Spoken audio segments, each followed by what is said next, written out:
Bread दिख रही है आपको, आपको यहाँ पे ब्रेवरेजेस दिख रहे हैं, बियर दिख रही है, शराब दिख रही है। तो इन सभी चीजों की प्रोडक्शन कैसे होती है वो हम पढ़ने वाले हैं। ठीक है, तो सबसे पहले अगर अपन बात करें तो माइक्रोब्स होते क्या क्या है बताओ। माइक्रोब्स क्या होते हैं कि ऐसे ऐसे ऐसे ऑर्गेनिज्म जो हमें दिखाई नहीं दे आंखों से।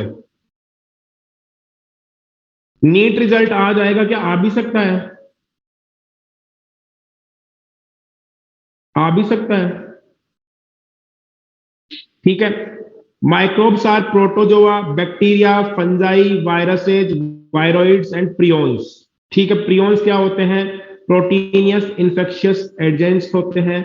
ये आपने पढ़ रखे हैं कहां पर? कहां पढ़े थे ये? डायवर्सिटी के अंदर। तो ध्यान रखना ये आपने पढ़ लिए हैं। 3 बजे आएगा तो 3 तो बज गए, जाओ भागो रिजल्ट देखो।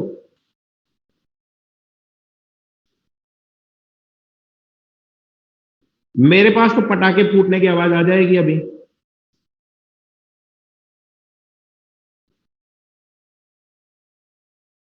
हाँ, तो अगर क्लास में आ गया तो मैं बता दूंगा। अभी 2-3 बड़े बड़े पटाखे फोड़ देंगे यहाँ पे। अंडर 10 में जितने होंगे एलन के बच्चे, उतने पटाखे फोड़ देंगे अभी। हाँ, फर्स्ट रैंक का तो आ गया है, लेकिन रिजल्ट डिक्लेयर नहीं हुआ। वो तो केवल टॉपर्स के बारे में आया है, फर्स्ट रैंक तो आई है अपनी।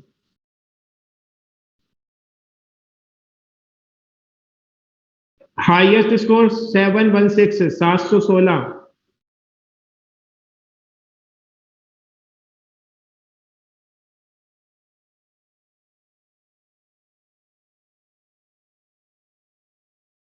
ठीक है, अब चलो। Microbes are present everywhere in soil, water and air. ठीक है, नेक्स्ट।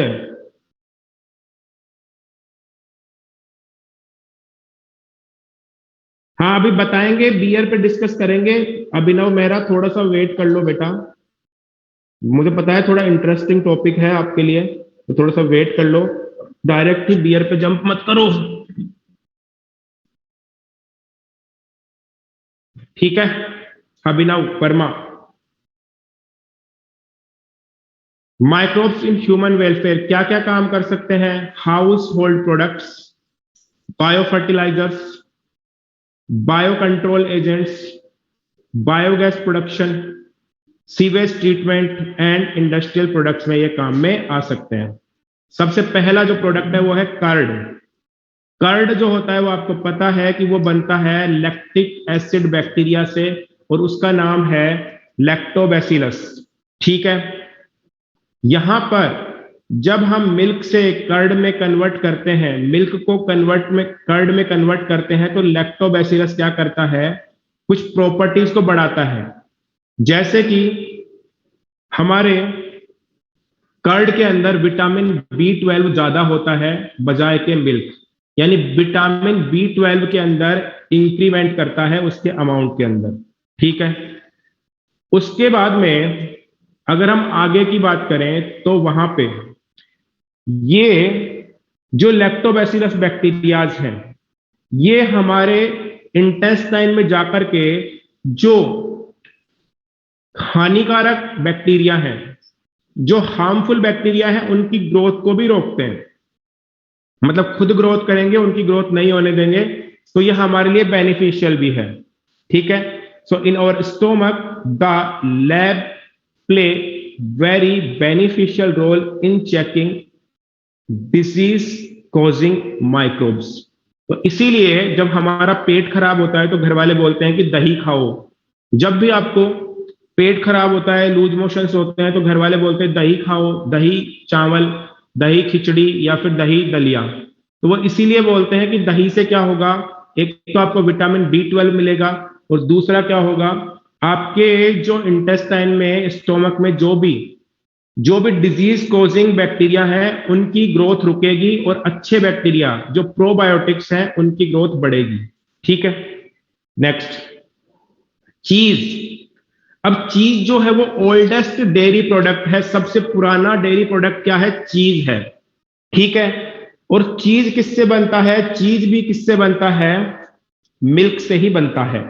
लेकिन चीज को बनाने वाले बैक्टीरिया या फंजाई अलग अलग हैं। सबसे पहले बात है स्विस चीज की, तो it is produced by Propionibacterium shermanii. Propionibacterium shermanii Swiss cheese बनाता है।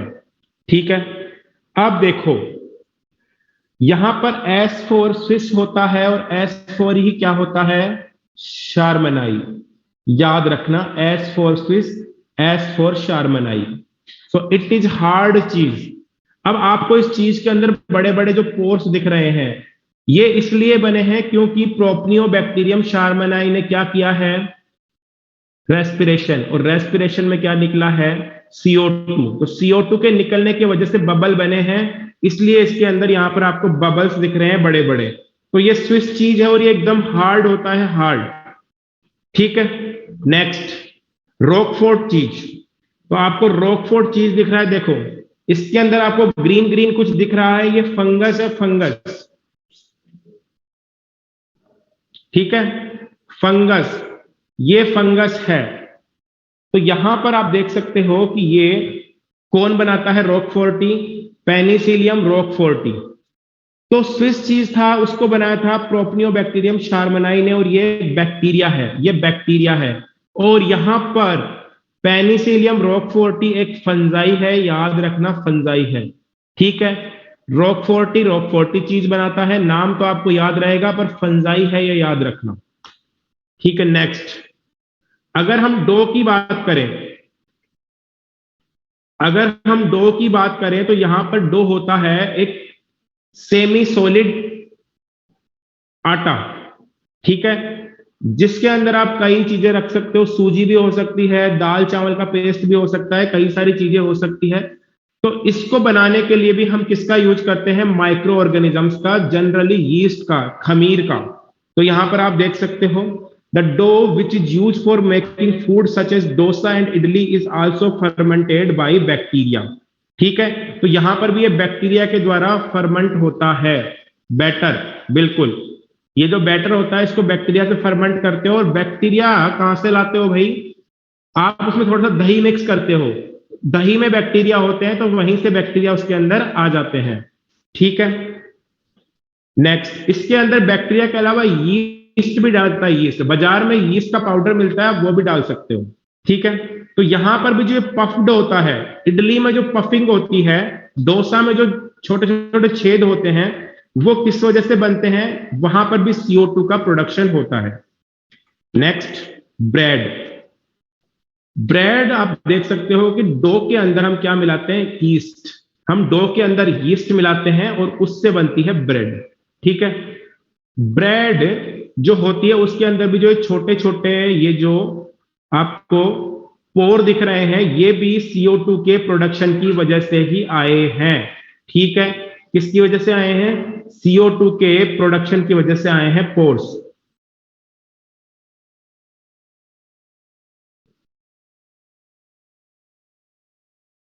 आ गई बात समझ में। तो यहां पर इसमें क्या यूज करोगे, ब्रेड के अंदर यूज करोगे आप सैकेरोमाइसिस सेरेवेसी। इंपॉर्टेंट है, याद रखना। पोर्स क्यों आए हैं, CO2 की वजह से, याद रखना। ये बेकरी में काम आती है, ब्रेड बेकरी में बनती है, इसलिए इसे बेकर्स यीस्ट बोलते हैं। क्या बोलते हैं, बेकर्स यीस्ट। ठीक है, नेक्स्ट टोडी। अब टोडी क्या है, टोडी क्या है कि आपने पुरानी हिंदी फिल्मों में देखा होगा कि वहां पर कुछ पुराने हमारे हीरोज, फेमस हीरोज, नारियल के पेड़ पे चढ़ते हैं, ताड़ के पेड़ पे चढ़ते हैं, खजूर के पेड़ पे चढ़ते हैं, हाँ साउथ इंडिया में अधिकतर।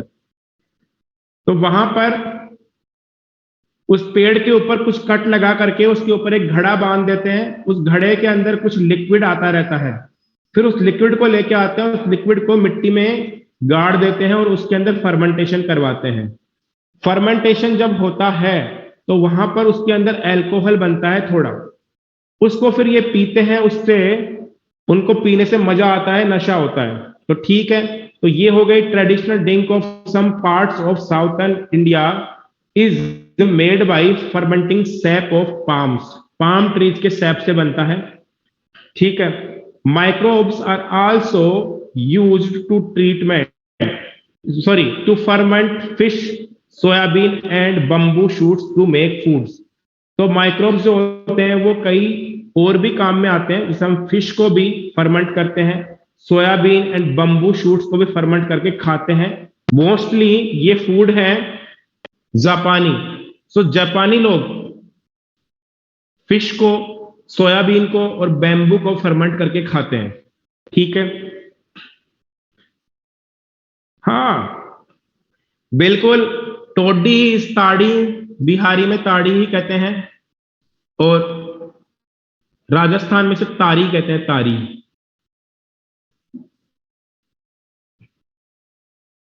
ठीक है, तो ये अपने अपने नाम हैं,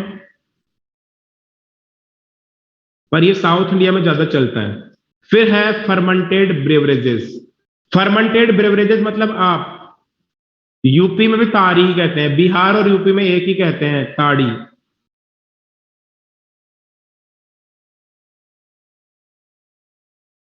केतन श्रीवास्तव, यूपी में ताड़ी कहते हैं, बिहार में ताड़ी कहते हैं। यूट्यूब पे जाके देखना, मिल जाएंगे वीडियो क्या कहते हैं। ठीक है, फिर है फर्मेंटेड ब्रीवरेजेस। तो फर्मेंटेड ब्रीवरेजेस के अंदर आप देख सकते हो, राजस्थान में अपने यहां पर जोधपुर साइड चलता है ये थोड़ा, तो वहां पे इसको बोलते हैं तारी। तारी, अपने यहां पर ताड़ी नहीं बोलते, अपने यहां पर बोलते हैं तारी। ठीक है, राजस्थान में बोलते हैं तारी। ताड़ी बोलते हैं बिहार साइड में, ताड़ी। ठीक है, अब है फर्मेंटेड ब्रेवरेजेस। तो यहां पर आप देख सकते हो ऐसे ब्रेवरेजेस जिनके अंदर अल्कोहल होता है, जैसे कि वाइन, बियर, विस्की, ब्रांडी और रम।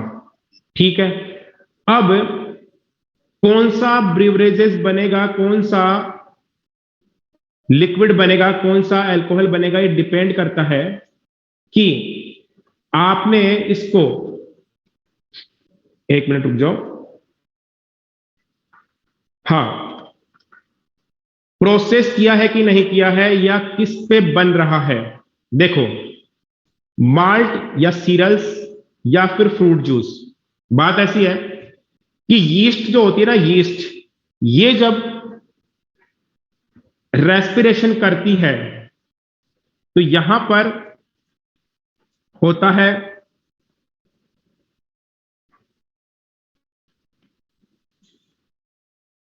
Anaerobic respiration. अनएरोबिक रेस्पिरेशन में यीस्ट क्या बनाती है, अल्कोहल। ठीक है, तो यीस्ट जब अल्कोहल बनाती है तो देखो, हमें यीस्ट को ग्रो कराना पड़ेगा। अब ग्रो आप किस पे कराते हो, माल्टेड सीरल्स या फिर फ्रूट जूसेस पर।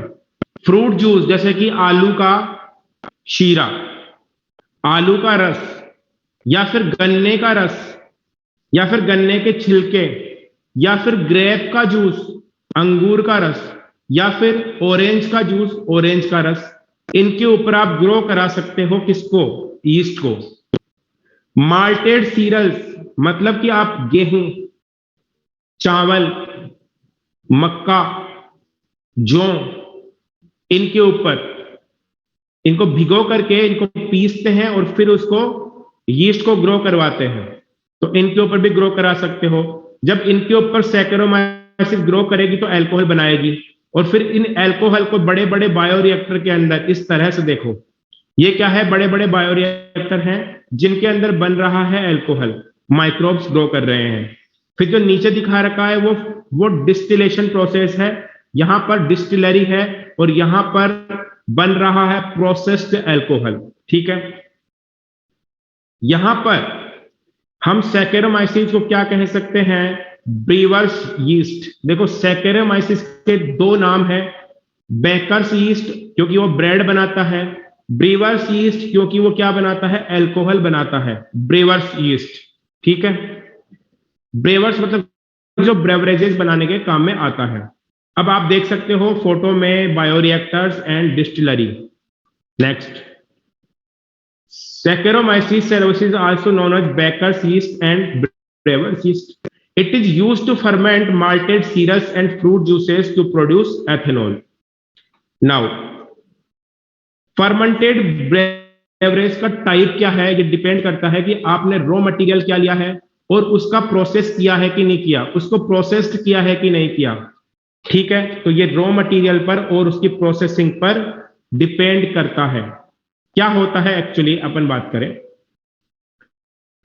कि वाइन और बियर जो है वो क्या है, अनप्रोसेस्ड होते हैं, अनप्रोसेस्ड। मतलब सुनो मेरी बात, देखो ये मान लो एक बायोरिएक्टर है, इसके अंदर ग्रो कर रही है यीस्ट। ये जो यीस्ट ग्रो कर रही है ये अल्कोहल बना रही है, इसके अंदर डाल रही है अल्कोहल। तो मीडियम में अल्कोहल का परसेंटेज बढ़ता जा रहा है। ठीक है, यहां पर अल्कोहल का परसेंटेज बढ़ बढ़ के हो गया है कितना परसेंट, 13%। अब 13% से जैसे ही ज्यादा होने लगेगा कंसंट्रेशन अल्कोहल का, वैसे ही यीस्ट मरने लगेगी। क्या होगी, मरने लगेगी। मतलब यीस्ट कैन नॉट सर्वाइव। अब यीस्ट नहीं सर्वाइव कर सकती है 13% से ज्यादा की कंसंट्रेशन पर। मतलब अगर अल्कोहल की कंसंट्रेशन 13% से ज्यादा हुई तो यीस्ट मरने लग जाएगी। लेकिन हमारा जो सैनिटाइजर आता है उसके अंदर तो 90% भी अल्कोहल आता है। हमारा जो शराब आती है, बियर आती है, बियर में तो नहीं पर शराब में, विस्की में, रम में, इनमें तो 55% तक अल्कोहल आता है। तो ये अल्कोहल कैसे बढ़ाया जाता है, ठीक है, अल्कोहल कैसे बढ़ाया जाता है, अल्कोहल को बढ़ाया जाता है कुछ इस तरीके से, डिस्टिलेशन से। यहां पर ये एक बहुत बड़ा बर्तन है, एक बीकर है मान लो, इसके अंदर भरा है तुम्हारा 13% वाला अल्कोहल। अब इसको तुम नीचे से आग देते हो, यहां पर आग जलाते हो, गर्म करते हो, तो अल्कोहल का बॉइलिंग पॉइंट होता है कम वाटर से। तो अल्कोहल पहले ही बॉइल होकर के यहां से अल्कोहल की स्टीम यहां से ऊपर आएगी और यहां पर आकर के एक छोटा सा अलग जार होएगा। इस जार को तुम ठंडा रखोगे, चिल्ड, ठंडे पानी से, और यहां पर आकर के ये अल्कोहल यहां पर डिस्टिलाइज्ड हो जाएगा। ठीक है, तो यहां पर क्या मिलेगा, प्योर अल्कोहल। बात समझ में आ गई कि प्योर अल्कोहल कैसे बनाते हैं, डिस्टिलेशन प्रोसेस से। यानी कि उसको गर्म करते हैं, अल्कोहल का बॉइलिंग पॉइंट कम है तो पहले गर्म होकर के ठंडा हो जाता है, फिर अलग बीकर में जाकर के ये इकट्ठा हो जाता है। ठीक है, तो इस तरह से बनाते हैं। अब अगर आपको बियर और वाइन बनानी है तो डिस्टिलेशन की जरूरत नहीं है, क्योंकि बियर और वाइन में तो अराउंड 7-8% ही अल्कोहल होता है। 7 से 8% अल्कोहल होता है बियर एंड वाइन में, तो यहां पर डिस्टिलेशन की जरूरत नहीं है। लेकिन अगर आपको बनानी है विस्की, ब्रांडी एंड रम, तो यहां पर डिस्टिलेशन करना पड़ेगा, क्योंकि इनमें अराउंड या फिर 40% से ऊपर ही अल्कोहल होता है। तो ये बात ध्यान रखना कि विस्की, ब्रांडी और रम के लिए हमें क्या करना पड़ता है, डिस्टिलेशन। ठीक है, तो ये बात याद रखना। फिर है नेक्स्ट, यहां पर हम एंटीबायोटिक्स की बात करें तो एंटीबायोटिक्स माइक्रोब्स सीक्रेट करते हैं, और ये ऐसे केमिकल हैं जो दूसरे बैक्टीरिया को खत्म करते हैं। जैसे एक बैक्टीरिया है या एक फंजाई है या कोई भी माइक्रोब है, वो कुछ ऐसे टॉक्सिन सीक्रेट करेगी जो उसको तो कुछ भी नुकसान नहीं करेंगे, लेकिन दूसरे ऑर्गेनिज्म को बहुत नुकसान करेंगे, दूसरे ऑर्गेनिज्म को ग्रोथ नहीं करने देंगे। तो यहां पर आप देख सकते हैं, antibiotics are chemical substances which are produced by some microbes and kill or retard the growth of other microbes. ठीक है, antibiotic produced by microbes, this was one of the most significant discovery of 20th century. 20th century की बहुत ही significant discovery थी, क्योंकि अगर आज antibiotics नहीं होंगी तो we can not imagine this world without antibiotics. क्या आप ऐसे वर्ड की कल्पना कर सकते हो, क्या आप ऐसा वर्ड का इमेजिनेशन कर सकते हो जिसमें एंटीबायोटिक ना हो? अगर आज एंटीबायोटिक ना हो तो हम सरवाइव नहीं कर सकते। अगर हमें चोट लग गई तो फिर इन्फेक्शन होगा ही होगा, बैक्टीरिया आएगा, और अगर आप बैक्टीरिया को नहीं मार सकते हो तो बैक्टीरिया आपको मार देगा। अगर आपका ऑपरेशन हुआ है तो आपको एंटीबायोटिक्स देनी ही पड़ेंगी, नहीं दोगे तो बैक्टीरिया मार देगा। ठीक है, तो यहां पर नेक्स्ट, अब सीधी सी बात यह है कि एंटी का मतलब होता है अगेंस्ट एंड बायो का मतलब होता है लाइफ। सो क्या एंटीबायोटिक्स लाइफ के अगेंस्ट है? क्या एंटीबायोटिक्स लाइफ के अगेंस्ट है? बोलो। हाँ, एंटीबायोटिक्स हमारी लाइफ के अगेंस्ट नहीं है। Antibiotics are against life but only for pathogens, only for disease causing bacterias. ठीक है, तो हमारे लिए तो ये क्या है? प्रो प्रो लाइफ है, हमारे लिए तो ये प्रो लाइफ है। ठीक है, पर बैक्टीरिया के लिए ये एंटी लाइफ है। ठीक है, तो यहां पर एंटीबायोटिक कहने से ज्यादा बढ़िया होगा एंटी बैक्टीरियल या एंटीसेप्टिक। ठीक है, इसलिए एंटीबायोटिक एक मिसनोमर है। मिसनोमर क्या होता है? मिसनोमर क्या होता है?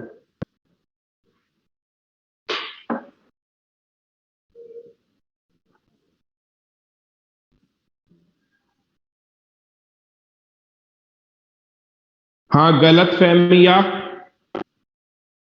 डिसबिलीफ, या मिसनोमर का मतलब होता है गलत नाम।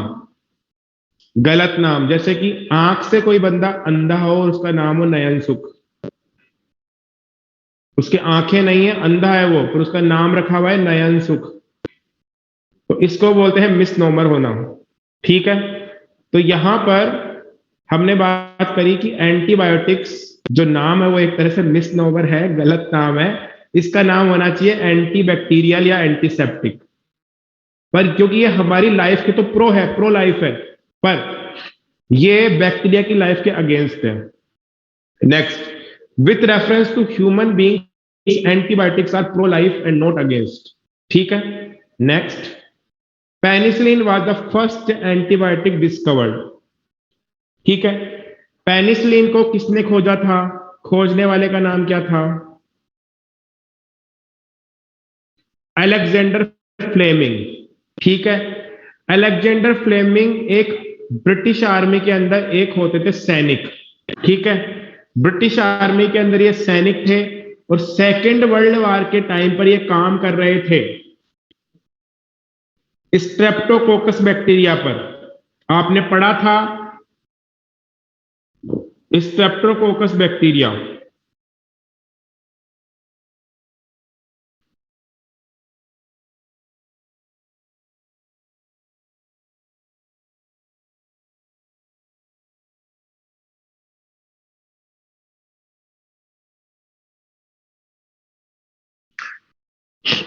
तो ये यूएस आर्मी के अंदर क्या थे? एक डॉक्टर थे। ठीक है, अब क्या हुआ कि वहां पर ये आर्मी के कैंप से गए घर पे छुट्टियों पे, और वहां पे इन्होंने कोई चीज खाई थी, कुछ नाश्ता किया था, उसको वहीं छोड़ गए, ये उस प्लेट को, उस डिश को, बिना धुली डिश को छोड़ गए टेबल पे। जब ये आए तो इन्होंने देखा कि उस डिश पर एक मोल्ड ग्रो कर रहा था, एक फंजाई ग्रो कर रहा था, और वहां पर फंजाई तो ग्रो कर ही रहा था, और वहां पर क्या हो रहा था?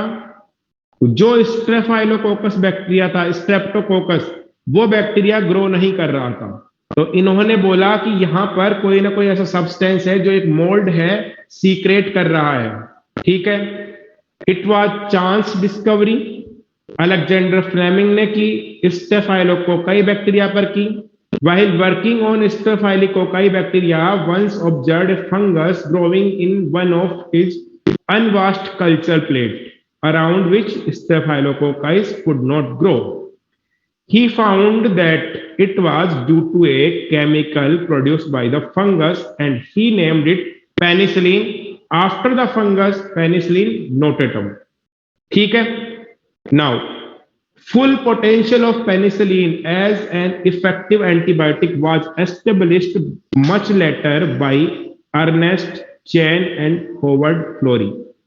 This antibiotic was extensively used to treat American soldiers wounded in World War II. तो ये बाद में अमेरिकन सोल्जर्स को ठीक करने के काम में आई थी, इसीलिए फ्लेमिंग, चैन और फ्लोरी को 1945 का नोबेल प्राइज मिला था इस डिस्कवरी के लिए। ठीक है, टाइम हो गया क्या आज? ठीक है, टाइम हो गया, नेक्स्ट कल करेंगे।